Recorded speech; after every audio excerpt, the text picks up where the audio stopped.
Hello, my dear friends. How are you doing? Hope you are having an amazing day and not having to deal with drama. Ready for new stories I have for you today? Let's go to the first one. Buckle up, as it's a long one, and don't forget to listen to the end of the story to hear my insights. Enjoy the stories, guys, and please like and subscribe. And of course, don't forget to leave a comment. Hi everyone, my name is Chloe, 33 female, and I've been married to my husband Sebastian, 34 male, for the past 7 years. We have had a good relationship and a good marriage, but now it seems like everything is coming to an end. Let me tell you from the start. So, my husband has had this female best friend named Alicia, 34 female. They were in high school and dated for a year. Then they realized that they were better as friends and continued to stay as friends. Now Alicia was a typical pick-me girl that you can expect. I hated hanging out with her.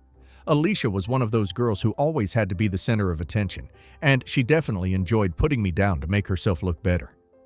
I remember the first time I met her, she gave me this look up and down like she was sizing me up.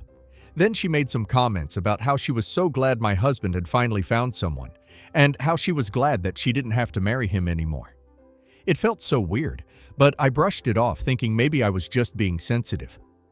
But as time went on, it became pretty clear that she had it out for me. There was this one time we were all out for dinner, and she started talking about how she and my husband used to go on these adventures together. She went on and on about this camping trip they took, where they got lost and had to rely on each other for survival.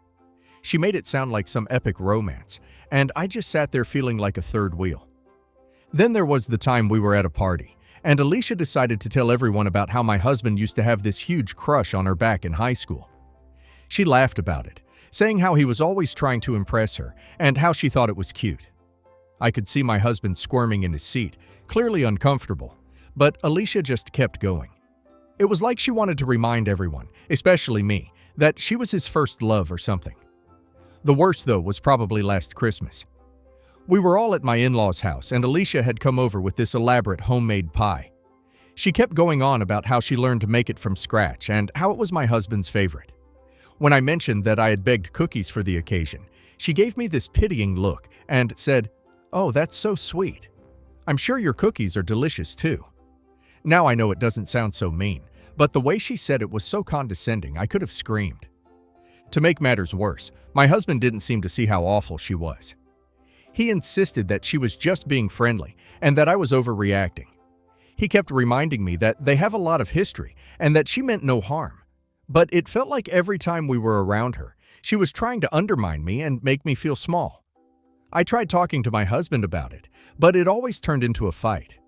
He got defensive, saying that Alicia was just his friend and that I was being paranoid. It's like he couldn't see how toxic she is, and it made me feel like I'm the crazy one. I even considered trying to distance myself from her, but it was hard because she was such a big part of my husband's life. However, the problem was that Sebastian had known Alicia for a long time, and even his family was quite fond of her. So it was very difficult for me to share this with him. The one time I did, he told me that she was just a friend, and that I was just being insecure.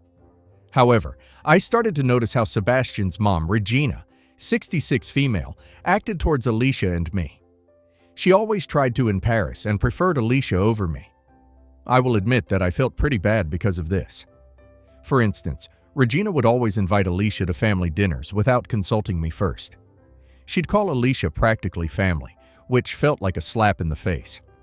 At one of these dinners, Regina went on and on about how Alicia had such a natural talent for cooking, while subtly implying that my cooking was just okay. She even asked Alicia for her recipe for a dish that I had made, as if Alicia's version would automatically be better. Another time during a family gathering, Regina made a comment about how Sebastian was to have 2 such beautiful and talented women in his life. But then she added, looking at Alicia, "Some people just have that natural charm and grace." It was clear who she was talking about, and it wasn't me. It felt like Regina was always finding ways to highlight Alicia's supposed superiority. Despite all of this, I love Sebastian a lot, and I tried my best to get over it. I even tried to hang out with Alicia more and get to know more about her, thinking maybe if we became friends, it would make things easier. There was one time we went shopping together and I tried to make an effort to bond with her, But it ended with her making passive-aggressive comments about my fashion sense. She said things like, "Oh, that's cute. It's nice that you don't feel the need to follow trends," while she picked out the latest styles for herself. I realized that I didn't need to be friends with her just because she was friends with my husband. It became clear that trying to get closer to her was just making me miserable. Every interaction with her felt like a competition, one that I hadn't signed up for and didn't want to be a part of. I decided to distance myself from Alicia and focus on my own well-being. It wasn't easy, especially because of how intertwined she was with Sebastian's life and family, but I knew I had to do what was best for my mental health. I started finding excuses to avoid gatherings where Alicia would be present and made an effort to plan activities with Sebastian that didn't involve her. A few years ago, when I was pregnant with my son Jamie, 7 male, I was really looking forward to starting this new life with my new family. However, the day I went into labor, I couldn't reach Sebastian. I had to call my best friend who took me to the hospital and was in the delivery room with me. Sebastian came to the hospital 5 hours after Jamie was delivered. When I asked him where he was, he told me Alicia's marriage had just ended, and he was consoling her. I was furious. I did feel bad about her marriage ending, but I needed him, and he had picked her over me and our baby. I told him that he could not see the baby until he broke everything off with Alicia and swore on Jamie that he would never see her again. He started arguing with me, saying that I was being hormonal and acting like a brat, and that Alicia was his best friend, and he couldn't just cut her out of his life. I told him that he could then cut me and his son off. After a lot of arguing, he promised me that he would never see her again. I also made him promised me that I would never have to see her again, and that if his parents wanted to see Alicia, they could see her, but not mention it to me. Also, to never invited her to family events when I was coming. To be honest, I didn't feel entirely good about giving him that ultimatum, but I was at my breaking point. It wasn't just about that one incident, but years of feeling second place to Alicia. I knew it was drastic, but I needed him to understand how serious I was about this. After Jamie was born, I thought things would get better, and for a while they did. Sebastian kept his promise, and Alicia was no longer a looming presence in our lives. It felt like a weight had been lifted. Regina wasn't too happy about it at first, but she eventually came around when she saw how happy Sebastian and I were. Family events became less stressful, and I started to feel more at ease. Despite this improvement, there were moments when the past would creep up. For instance, one evening Regina made a comment about how she missed Alicia's baking during Christmas. I had to remind myself to breathe and let it go. It was clear that Alicia still had a place in their hearts, and while it stung, I understood that years of friendship and family time don't just disappear. There was also the time when Sebastian's old friend group had a reunion. They wanted to invite Alicia, and Sebastian had to explain the situation to them. It was awkward, and I could see it pained him to exclude her, but he did it for our family. Another challenge was rebuilding trust. The incident during Jaime's birth had left a scar. There were times when I would wonder if he resented me for making him choose, and I had to work through those insecurities. Counseling helped us a lot during this period. We learned to communicate better, and Sebastian started to see things from my perspective. He realized how much his prioritizing Alicia had hurt me over the years. Everything was going well, and a few years passed after that. I honestly thought that this was all behind me, and that I didn't have to worry about this ever.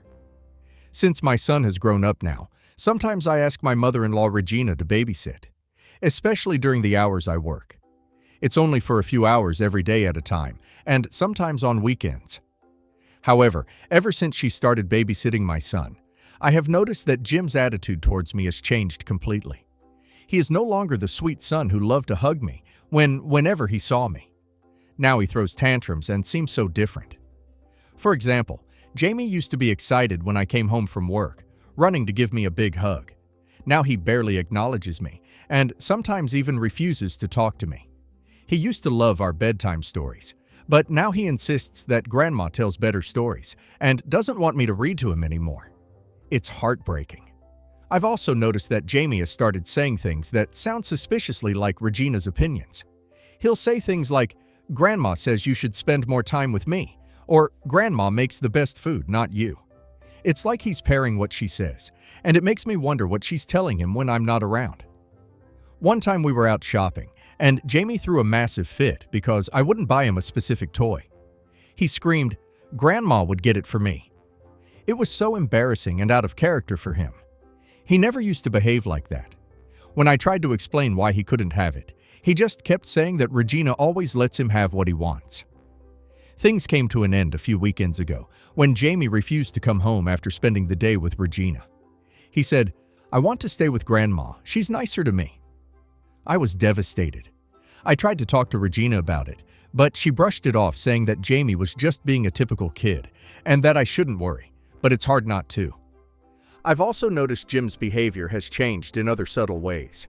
He's become more defiant, often ignoring my requests or doing the exact opposite of what I ask. Simple things like asking him to clean up his toys or put on his shoes have become daily battles. It's like he's testing me constantly, and it's exhausting. Another thing that has really bothered me is that Jamie has started making comparisons between me and Regina. He'll say things like, "Grandma's house is more fun," or "Grandma lets me watch whatever I want." It feels like he's being pitted against me, and I don't know how to handle it. I've tried to talk to Sebastian about it, but he just thinks I'm overreacting again. I tried to spend more one-on-one time with Jamie to rebuild our bond. We went to the park, baked cookies, and even had movie nights with his favorite films. But no matter what I did, it felt like Regina's influence was overshadowing my efforts. It had gotten to the point where I dreaded leaving him with her. But I didn't have many other options for childcare at that time. I didn't think much of it, and thought that this was just part of growing up. But about a week ago, he told me that he misses his new mommy. I was surprised, and asked him who his new mom was, but he didn't say anything and ran back to his room. I was worried about his reaction, so I did something that I am not proud of. I read his diary, and in that I found that the new mom he had been talking about was Alicia. He had written in his diary that Alicia is so nice. She gives me candies. But Dad says we can't tell Mommy, or she will not let us see Alicia. I was heartbroken, not only because my son was calling someone else the new mommy, or that my mother-in-law had let my son see Alicia and broke my boundaries, but that they had made my son lie to me. There were several other pages where he had talked about Alicia. He wrote about how she took him to the park, bought him toys, and even taught him how to ride a bike. These were all things I wanted to experience with him, and it felt like they were being stolen from me. I confronted Sebastian about it that night. He was defensive at first, saying that Jamie must have misunderstood things and that he never meant to go behind my back.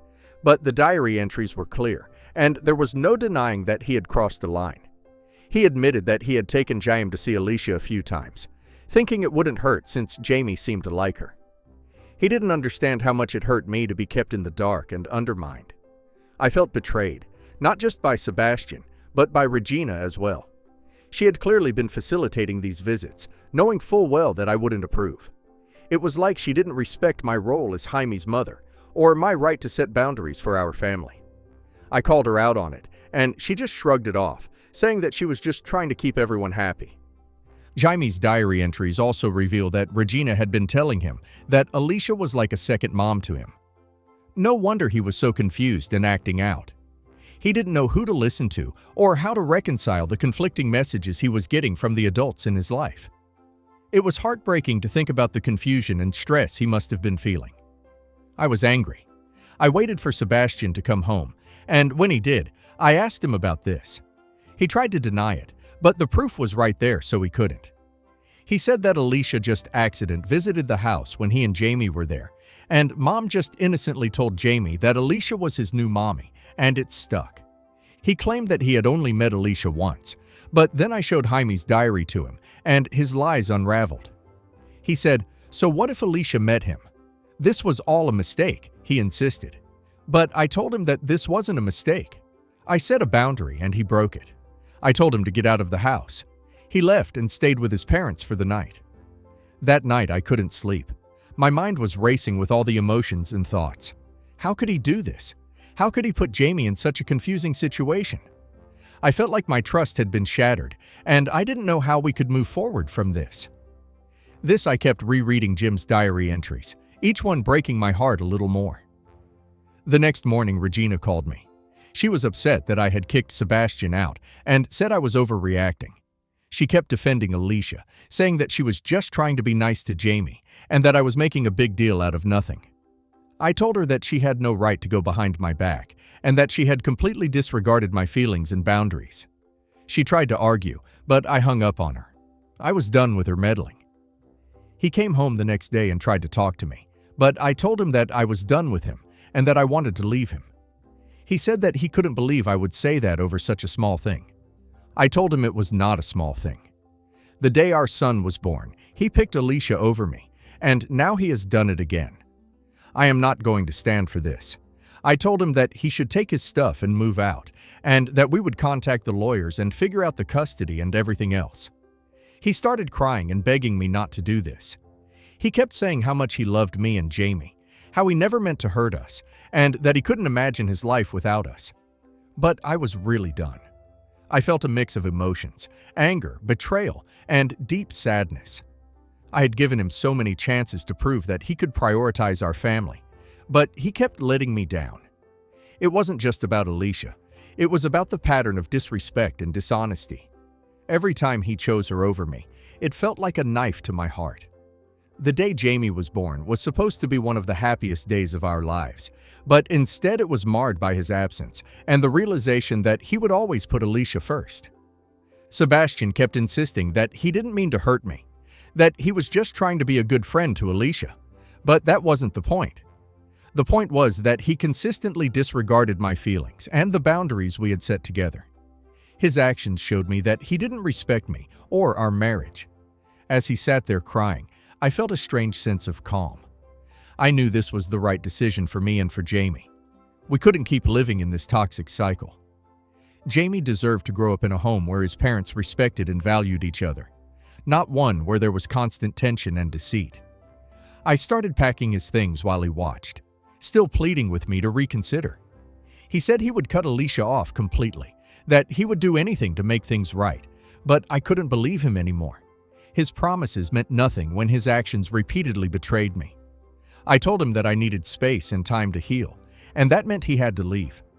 As I packed, memories of our relationship flooded my mind, the good times, the laughter, the dreams we had shared. It was hard to let go, but I knew it was necessary. I couldn't keep sacrificing my happiness and self-respect for someone who didn't value them. Sebastian finally left, taking only a suitcase of his essentials. I told him I would arrange a time for him to come back and get the rest of his things when Jamie wasn't around. I wanted to shield our son from as much of this pain as possible. The house felt eerily quiet after he left. I sat down and took a deep breath, trying to process everything. I knew the road ahead wouldn't be easy, but I felt a sense of relief knowing I had made a decision that was best for me and Jamie. I called my best friend and told her what had happened. She was supportive, reminding me that I deserved to be with someone who truly valued and respected me. A few hours later, I started getting calls from everyone. Regina also called me and told me that I was making a big mistake, but I told her that this had nothing to do with her and that she should stay out of it and that she is to blame for this as well, and I hung up on her. As I sat there, I couldn't help but replay the events in my head. I knew deep down that I needed to stand my ground, but the doubt crept in. What if I was overreacting? What if I was breaking up our family over something that could be fixed? This was making me question myself even more. Regina had always been a strong presence in Sebastian's life, and I wondered if I was wrong to push her away too. My phone buzzed with texts and voicemails from Sebastian, his parents, and even a few of our mutual friends. Most of them were urging me to reconsider, saying things like, "He made a mistake, give him another chance," or "Think about Jamie. He needs both of his parents." It was overwhelming, and I felt like I was being pulled in a million different directions. One message stood out, though. It was from my best friend. She reminded me of all the times I had confided in her about feeling second to Alicia, about how lonely and hurt I felt when Sebastian would dismiss my feelings. She said, "You need to do what's best for you and Jamie. Don't let anyone guilt you into staying in a situation that's damaging to your well-being." But as I am sitting alone in this house, I can't help but feel confused. Am I making a mistake doing this? Am I taking this too far? What do you guys think? I would love to know. not an idiot. This isn't about jealousy or insecurity, and anyone framing it that way is being deliberately blind.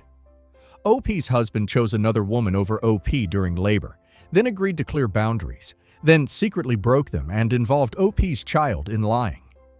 That alone is marriage-ending territory. Add in OP's mother-in-law actively undermining OP and encouraging OP's son to see another woman as his new mommy, and this becomes outright parental alienation. OP didn't overreact. OP reacted to repeated betrayal.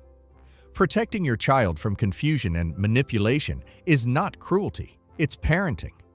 And now let's hear community's opinion. What stood out to me most wasn't Alicia.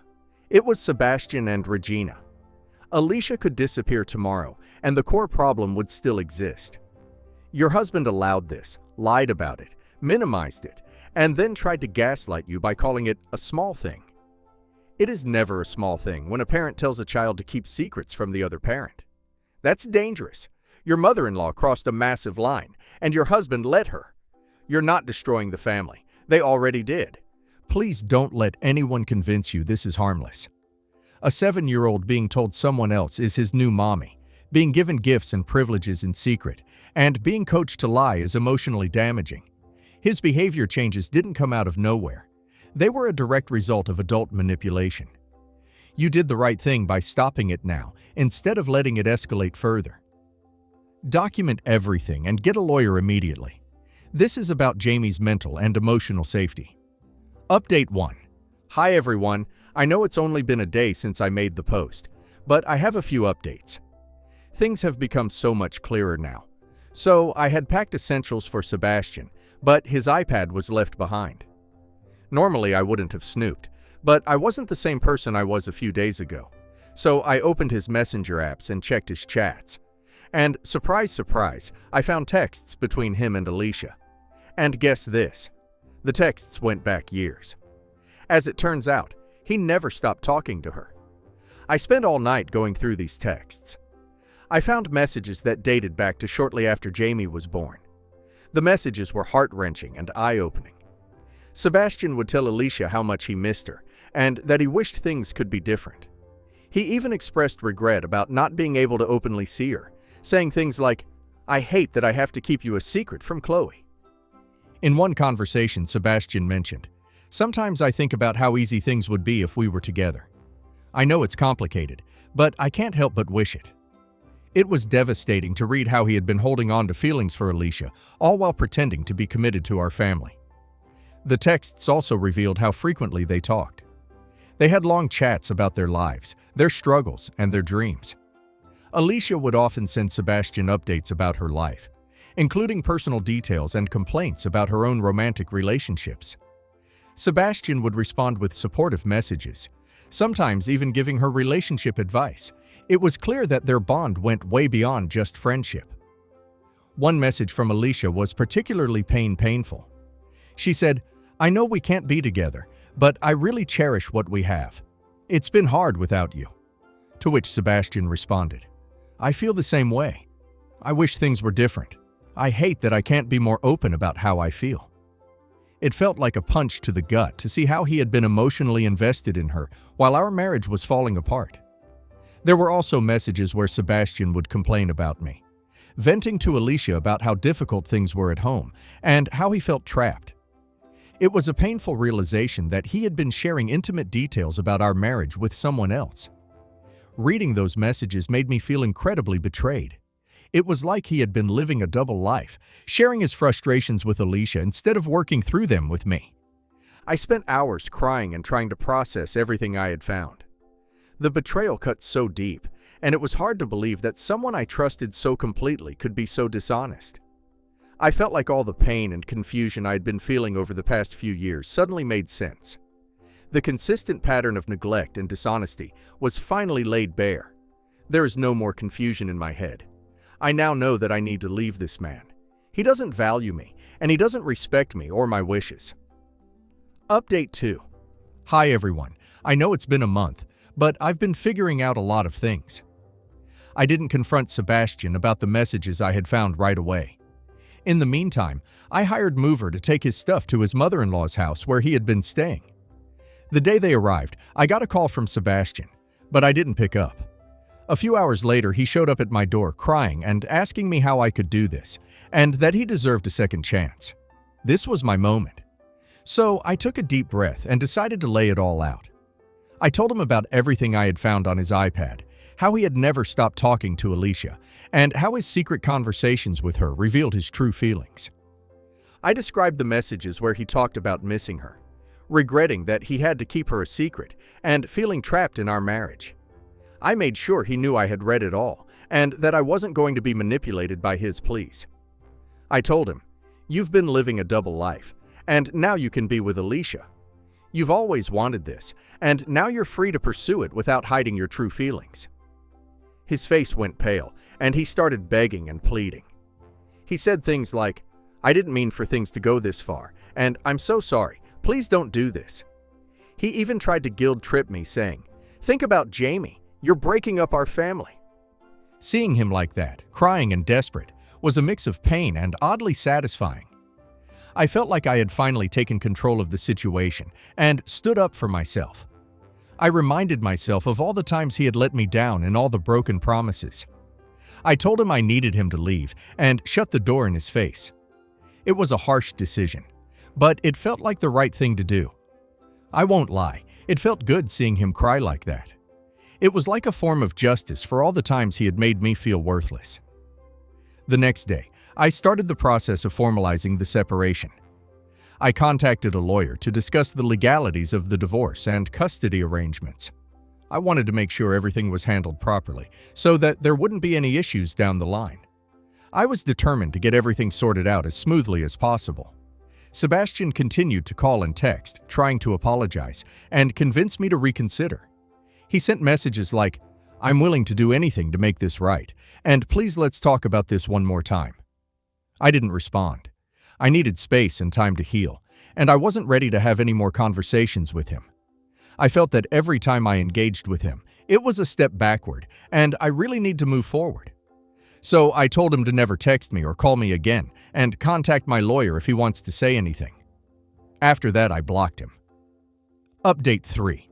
Hey everyone, let me start by saying thank you for all your support and help during this tough time. Your advice and kind words have really helped me navigate through this mess. I'm still in the process of getting divorced, but Sebastian has finally given up on trying to win me back. It's been a long and difficult journey, but it feels like we're moving towards a resolution. Things with Jamie have been challenging. He's still trying to understand what's going on. He's been asking questions like, "Why isn't Daddy coming home?" And "When can we see Daddy again?" It breaks my heart to see him confused and upset. I've been doing my best to explain things to him in a way that's appropriate for his age. I tell him that sometimes grown-ups need to live in different places, but that doesn't change how much we love him. Hopefully things will get better with time. Thank you again for all your support and advice. It's been a huge comfort to know that I'm not alone in this. If anyone has gone through a similar experience, I'd love to hear how you managed the transition for your kids and yourself.